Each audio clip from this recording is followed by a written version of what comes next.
Hello दोस्तों, आधार study में एक बार फिर आप सभी का हार्दिक स्वागत है। दोस्तों, रीट और सीटेट 2020 को लेकर अपन शिक्षा मनोविज्ञान का अध्ययन कर रहे थे। दोस्तों, शिक्षा मनोविज्ञान में अपन ने जो व्यवहारवादी मनोवैज्ञानिक है उनमें थॉर्नडाइक का अनुबंधन का सिद्धांत अध्ययन किया। उसके बाद पावलोव का शास्त्रीय अनुबंधन का सिद्धांत और फिर स्किनर का क्रिया प्रसूत का सिद्धांत, इन तीन सिद्धांतों के बारे में अपन ने अध्ययन किया था। ये तीनों व्यवहारवादी मनोवैज्ञानिक है और इनके किए गए प्रयोग भी व्यवहारवाद से संबंधित है। आज के इस वीडियो में अपन पढ़ेंगे गेस्टाल्टवाद और गेस्टाल्टवाद के प्रवर्तक मैक्स वर्दिमर और उनके सहयोगी है कोहलर, कोफका और कुर्ट लेविन, और उनमें से प्रयोगकर्ता थे कोहलर का सूझ या अंतर्दृष्टि का सिद्धांत।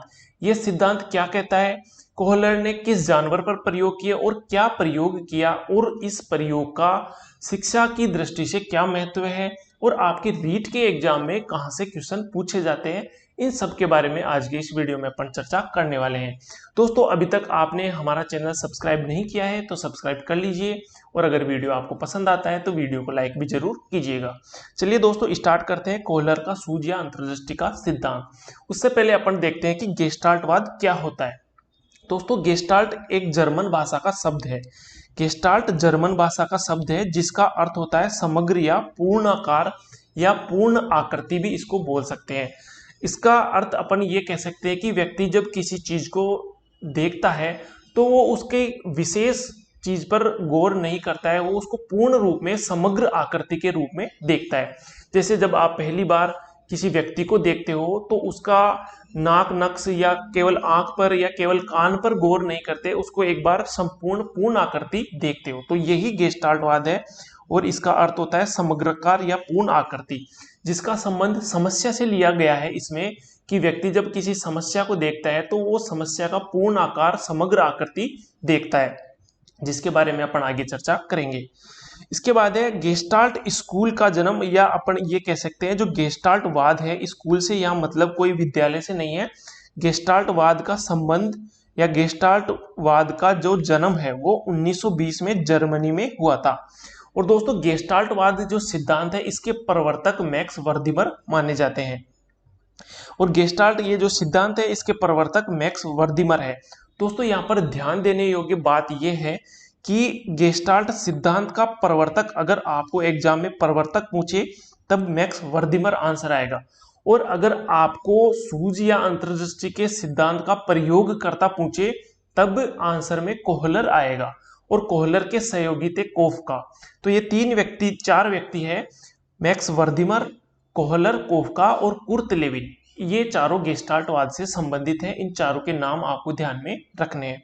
तो अगर प्रवर्तक पूछे तो मैक्स वर्दिमर और प्रयोगकर्ता पूछे तो कोहलर इसका आंसर होगा। गेस्टाल्ट संप्रदाय की जो मुख्य देन है वो है पूर्ण से अंश की ओर का सिद्धांत तथा शिक्षण पद्धतियां। ये जो लाइन लिखी हुई है पूर्ण से अंश की ओर, ये कई विद्यार्थी इसको याद नहीं कर पाते कि अंश से पूर्ण की ओर है या पूर्ण से अंश की ओर है।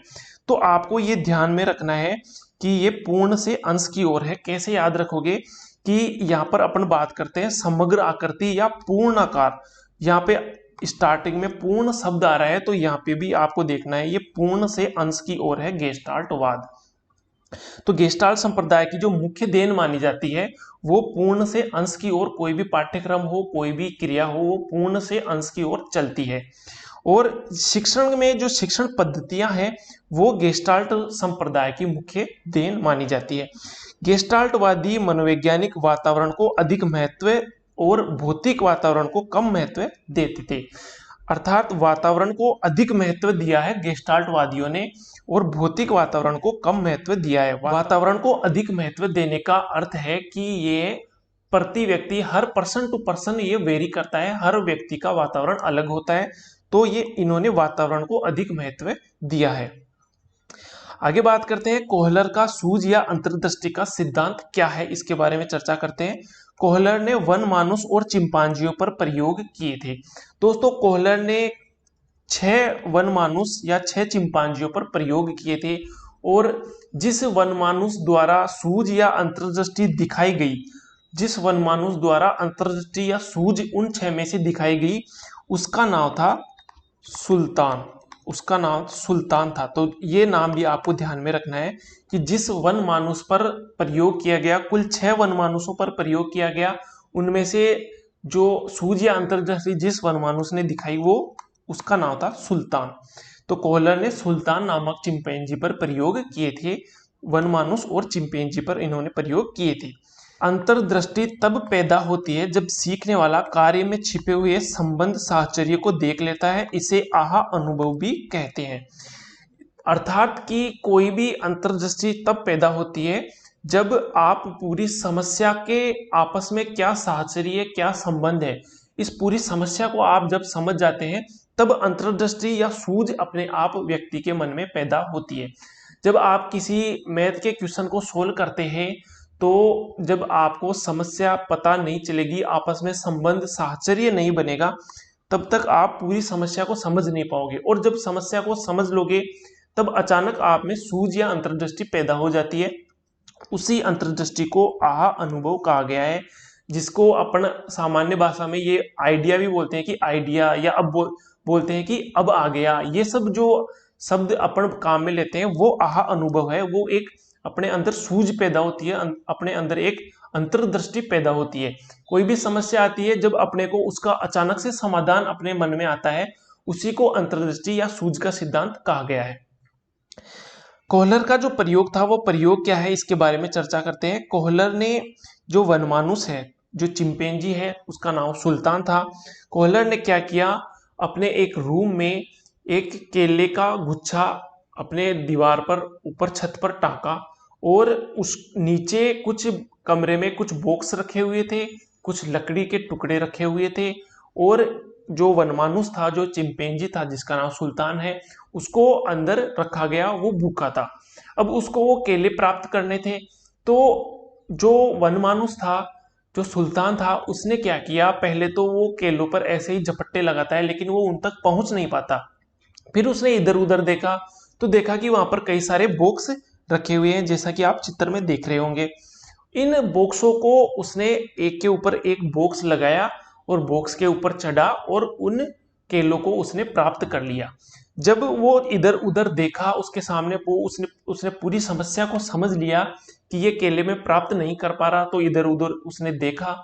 बॉक्स जैसे ही उसको नजर आया, उसके अंदर एक सूझ पैदा हुई, अंतर्दृष्टि पैदा हुई कि मैं इन बॉक्स को रखकर इसके ऊपर चढ़कर केले प्राप्त कर सकता हूं। और उसने केले प्राप्त किए और केलों को खा गया। इसके बाद कोहलर ने क्या किया, उन केलों की जो हाइट थी वो और भी ज्यादा ऊपर कर दी, ताकि बॉक्स रखने के बाद भी सुल्तान उन तक पहुंच नहीं पाए। फिर सुल्तान ने क्या किया, फिर सुल्तान ने जो और बॉक्स रखे थे, बॉक्स के ऊपर बॉक्स 3-4 बॉक्स लगाकर उन तक वो पहुंच जाता है। फिर उसके बाद कोहलर ने क्या किया, उन केलों की हाइट और भी ऊपर कर दी, ताकि 3 बॉक्स लगाने के बाद भी वो जो सुल्तान चिंपैंजी है वो उन तक पहुंच नहीं पाए। तो जब पूरे बॉक्स एक के ऊपर एक रखने के बाद भी सुल्तान केलों तक नहीं पहुंच पाया, तो उसने क्या किया, फिर इधर उधर देखा, समस्या को उसने समझा और आसपास क्या उपाय है उनके बारे में विचार किया। तो वहां पर लकड़ी के टुकड़े उसको नजर आए और लकड़ी के टुकड़ों से उसने केले को मारा और केले प्राप्त किए और केलों को खा लिया, भूख उसकी शांत हो गई। फिर उसने कोहलर ने जो केले थे उनकी हाइट और ऊपर कर दी। तो लास्ट में जो सुल्तान नामक जो चिंपैंजी था, उसने क्या किया, 3 बक्सों के ऊपर चढ़ गया, लकड़ी भी हाथ में ले ली लेकिन केले प्राप्त नहीं कर पा रहा। फिर उसने क्या किया, लकड़ी के 2-3 टुकड़े थे, तो आपस में लकड़ी के टुकड़ों को उसने ऐसे फंसा लिया कि लकड़ी और भी ज्यादा लंबी हो सके, और उसने केले प्राप्त कर लिए। तो उसने हर समस्या को समझा, सुल्तान ने हर एक समस्या को समझा और हर समस्या के रूप में उसने समाधान भी ढूंढा। और जैसे ही उसको समाधान मिलता है, जैसे ही व्यक्ति को किसी समस्या का समाधान मिलता है, तो उसको आहा का अनुभव होता है। तो ये प्रयोग कोहलर ने सूझ या अंतर्दृष्टि का सिद्धांत में किया था, और ये प्रयोग करके उसने ये सिद्धांत दिया, सूझ या अंतर्दृष्टि का सिद्धांत, जिसको पूर्ण आकार का सिद्धांत या समग्र आकृति का सिद्धांत भी कहते हैं। तो इसके उपनाम भी आपको ध्यान में रखने हैं। अब इस पूर्णाकारवाद या समग्र का जो सिद्धांत है या अंतर्दृष्टि या सूझ का जो सिद्धांत है, इसके क्या नियम है, इनके बारे में चर्चा करते हैं। सबसे पहले बात करते हैं संरचनात्मकता। संरचनात्मकता इस सिद्धांत के आधार पर गेस्टाल्टवादियों ने कहा कि सीखने की प्रक्रिया को तब तक पूर्ण नहीं माना जाता जब तक अधिगम का निश्चित रूप पूर्ण रूप अभिव्यक्त नहीं हो जाए। गेस्टाल्टवादियों का मानना है कि प्रयास एवं त्रुटि के माध्यम से सीखना पूर्ण नहीं होता, अनुबंधन पूर्ण नहीं होता जब तक समस्या का सूझ या अंतर्दृष्टि के माध्यम से समाधान नहीं होता। इस सिद्धांत के माध्यम से अपन ये भी कह सकते हैं कि एक अध्यापक को विद्यालय में ऐसा वातावरण या कक्षा कक्ष में ऐसा माहौल, ऐसा वातावरण बनाना चाहिए कि जो विद्यार्थी के सामने जो समस्याएं हैं, उन समस्याओं का समाधान वो अपनी सूझ, अपनी अंतर्दृष्टि के माध्यम से समस्या का समाधान कर सके। इस सिद्धांत के अनुसार प्राणी जो कुछ भी देखता है, जो कुछ भी सुनता है, उसकी एक पूर्ण आकृति, पूर्ण इमेज उसके माइंड में बनती है। उदाहरण के तौर पर अगर किसी व्यक्ति ने एक कुत्ता पाल रखा है और उस कुत्ते को अगर जब तक उसने उसके आंख पर, कान पर, उसकी नाक पर विशेष रूप से गौर करके नहीं देखा होगा, तब तक वो उनकी विशेषताएं नहीं बता सकता। जैसे उसको एक आंख की विशेषता पूछे, कान की या नाक की विशेषता पूछे, तो वो तब तक नहीं बता सकता जब तक उन्होंने आंख, नाक या कान पर विशेष गौर करके नहीं देखा हो। क्यों नहीं देखता? क्योंकि वो उसका पूर्ण रूप देखता है। अगर जैसे मान लो आपके पास एक बाइक है या कार है, उस पर कहीं कहीं स्क्रैच हो रखे हैं, तो जब तक आप उन स्क्रैच को विशेष रूप से गौर कर कर नहीं देखोगे, तब तक वो आपको नजर नहीं आएंगे। क्यों नहीं आएंगे? क्योंकि आप उसका एक समग्र रूप, समग्र आकृति देखते हो, और जब उसके बाद आप एक एक स्क्रैच को देख लेते हो, उसके बाद आप बता सकते हो कि कहाँ कहाँ स्क्रैच है, कितना लंबा, कितना बड़ा स्क्रैच है। तो जो गेस्टाल्टवादी है उनका मानना है कि व्यक्ति समग्र आकृति या पूर्ण आकृति एक साथ देखता है।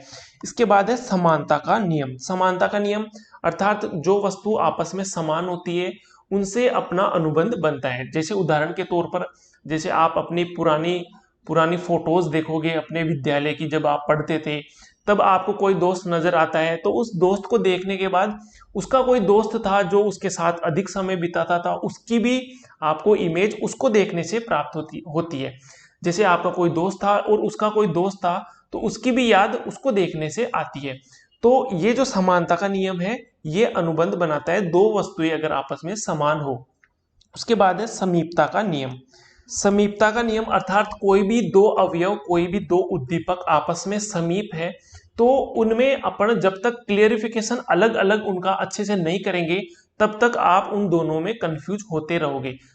जैसे उदाहरण के तौर पर कोई भी दो ऐसे मंदिर है जिनका एक ही नाम है लेकिन दोनों अलग अलग जगह है, दोनों में समीपता है, जब तक आप उन दोनों को अलग अलग वर्गीकरण नहीं करोगे, तब तक आप उनमें कंफ्यूज रहोगे। तो ये समीपता का नियम है कि आप कोई भी जो आपस में समान समीप उद्दीपक है उनका अलग अलग वर्गीकरण होना चाहिए, तब बालक अच्छे से समझ पाता है। इसके बाद है निरंतरता।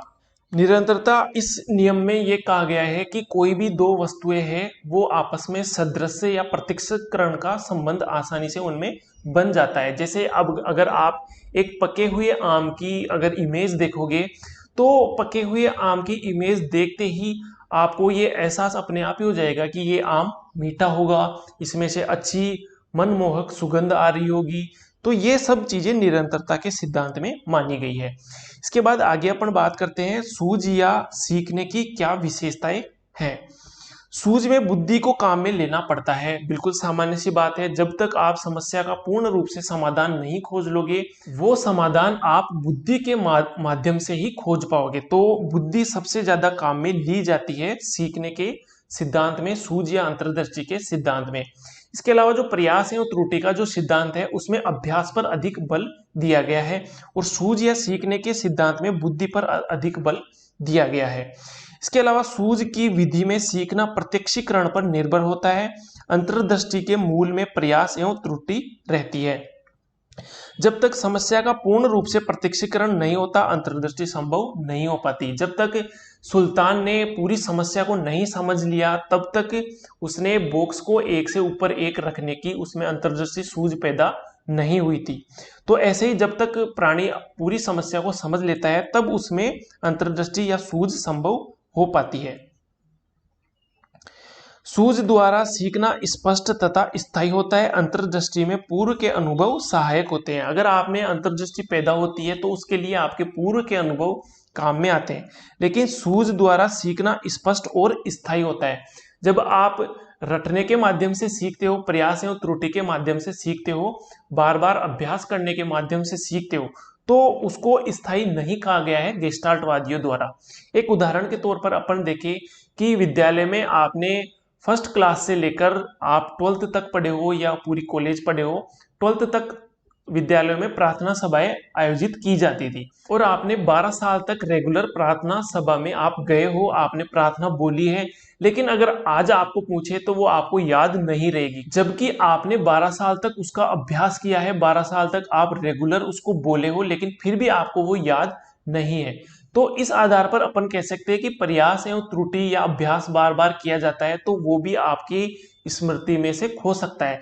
लेकिन जब सूझ या समस्या का समाधान आप करते हो तो वो सीखना स्पष्ट और स्थायी होता है, ये कहा गया है गेस्टाल्टवादियों के द्वारा। इसके बाद आगे बात करते हैं, सूझ द्वारा सीखने में मस्तिष्क का अधिक प्रयोग किया जाता है। प्रयत्न एवं भूल विधि में कुशलता प्राप्त करने के लिए शारीरिक कुशलता पर अधिक बल दिया जाता है। जो प्रयत्न एवं भूल का जो सिद्धांत है उसमें शारीरिक कुशलता अभ्यास जो किया जाता है वो शरीर के माध्यम से किया जाता है, लेकिन सूझ के जो अंतर्दृष्टि का सिद्धांत है उसमें मस्तिष्क का अधिक प्रयोग किया गया है। इसके बाद बात करते हैं सूझ के सिद्धांत का शैक्षणिक महत्व या शिक्षा में क्या महत्व है। तो एकीकृत जो पाठ्यक्रम है वो इसी सिद्धांत की देन है, ताकि पाठ्यक्रम को आप एक बार समग्र रूप में आप जब तक नहीं समझ पाओगे तब तक आप इसके अंश की ओर नहीं बढ़ पाओगे। अर्थात जब आप एक पूर्ण रूप से नहीं देख पाओगे तब तक आप अंश की ओर नहीं देख पाओगे। और यही गेस्टाल्टवादियों द्वारा कहा गया है कि यह सिद्धांत पूर्ण से अंश की ओर कार्य करता है। यह सिद्धांत यांत्रिक तरीकों से सीखने का खंडन करता है, अर्थात बार बार अभ्यास के माध्यम से जो सीखा जाता है उसका खंडन करता है गेस्टाल्टवादियों का सूझ या अंतर्दृष्टि का सिद्धांत। यह सिद्धांत समस्या समाधान विधि पर बल देता है, अर्थात कोई भी आपके सामने समस्या हो तो उसका समाधान आप सूझ या अंतर्दृष्टि के माध्यम से कर सकते हैं। इस सिद्धांत का अनुसंधान के क्षेत्र में अत्यधिक महत्व है। जो वैज्ञानिक है वो इस सिद्धांत का प्रयोग अनुसंधान के क्षेत्र में करते हैं, क्योंकि वो बार बार प्रयोग करते हैं, प्रयास करते हैं, लेकिन जब उनका प्रयोग एक बार सफल होता है तब उनको वही आहा का अनुभव या वही आइडिया का अनुभव या अब आ गया ये अनुभव उनको होता है। तो दोस्तों, अगर आपको वीडियो अच्छा लगा है, वीडियो आपको पसंद आया है, अगर आपको ये लगा है कि ये एग्जाम के लिए यूजफुल है, अगर आपको कोहलर का सिद्धांत समझ में आया है तो वीडियो को लाइक कीजिए, अपने दोस्तों में भी शेयर कीजिए। इसके अलावा आप हमारे टेलीग्राम चैनल से भी जुड़ सकते हैं जिसका नाम आधार स्टडी है। आप टेलीग्राम पर सर्च कर लीजिए या आप डिस्क्रिप्शन में दिए हुए लिंक से भी वहां तक जा सकते हैं। टेलीग्राम ज्वाइन करने से आपको नोट्स वगैरह वहां से प्रोवाइड हो जाते हैं और इस क्लास की पीपीटी भी आपको मिल जाएगी। तो दोस्तों, मिलते हैं नेक्स्ट वीडियो में एक नए सिद्धांत के साथ। तब तक के लिए धन्यवाद।